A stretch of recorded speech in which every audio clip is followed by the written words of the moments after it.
બ્રહ્મ મુહૂર્તથી 1 કલાક પહેલા હર વિદ્યાર્થી જેટલા પણ જે કંઈ પણ પ્રાપ્ત કરવા માંગે છે ને જીવનમાં, જેને કાંઈક બનવું છે, જેને કાંઈક પહોંચવું છે, ક્યાંક સમાજમાં ઉચ્ચ સ્તરે જવું છે, એને હંમેશા બ્રહ્મ મુહૂર્તથી જાગવું જોઈએ, સૂર્યોદયથી 1 કલાક પહેલા.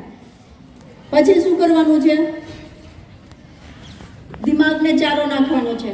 ગાયો ભેંસોને ચારો ચરતા જોઈ છે? પછી આખો દિવસ એનો ઓગાળ કરે છે. દિમાગમાં સવારમાં જે ભરશો ને આખો દિવસ દિમાગ એવા વિચાર કરશે.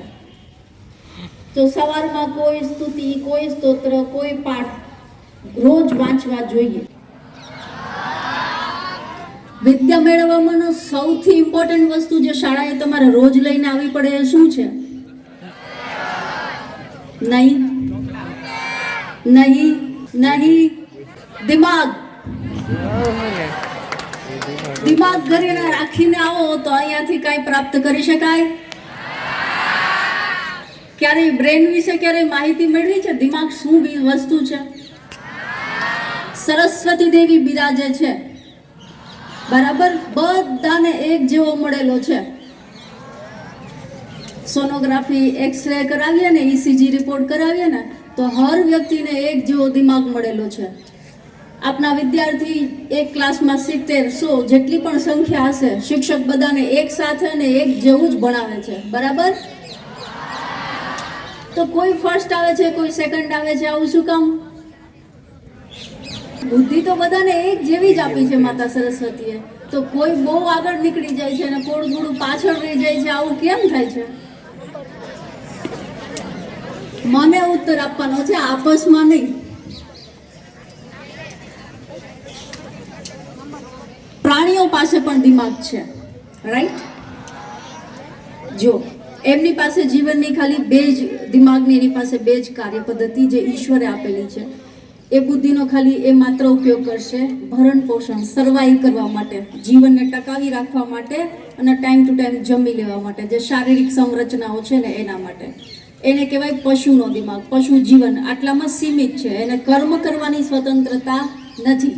મતલબ એ નથી વિચારી શકતા કે મારું વર્તન કેવું હોવું જોઈએ, હું બીજાને કેમ નડતરરૂપ ન થાઉં, મારા ક્રોધને કાબૂમાં કેવી રીતે રાખવો જોઈએ, મારે સન્માન કેવી રીતે પ્રાપ્ત કરવું જોઈએ, મારા જીવનમાં શું યોગ્ય છે ને શું અયોગ્ય છે, આવું કંઈ પશુ વિચારી શકે નહીં, પણ મનુષ્ય વિચારી શકે છે. તો એના દિમાગની અંદર અને તમારા દિમાગની અંદર પેટર્નમાં થોડો ડિફરન્સ છે, બરાબર? અને એનો વિકાસ કેમ થયો અને કેવી રીતે થાય છે? પીનિયલ ગ્લેન્ડ કરીને આપણા બધાના દિમાગમાં એક એક્સ્ટ્રા તત્વ ભગવાને આપ્યું છે, ખાલી વટાણાના દાણા જેવું. એનો ઉપયોગ કરો છો? કેવી રીતે ખબર? કેટલી ચેલેન્જિંગ છે ને એના ઉપર આધાર રાખે છે. સુપરસ્ટાર લોકો, ધ બેસ્ટ ક્રિકેટર, સારા એવા સાયન્ટિસ્ટો, સારા એવા ઉદ્યોગપતિઓ, જે આ સમાજના ટોપ લેવલના લોકો છે ને, એના દિમાગની કામ કરવાની પદ્ધતિ અને આપ સૌના દિમાગની કામ કરવાની પદ્ધતિ વચ્ચે એક નાનકડો અમથો અંતર છે.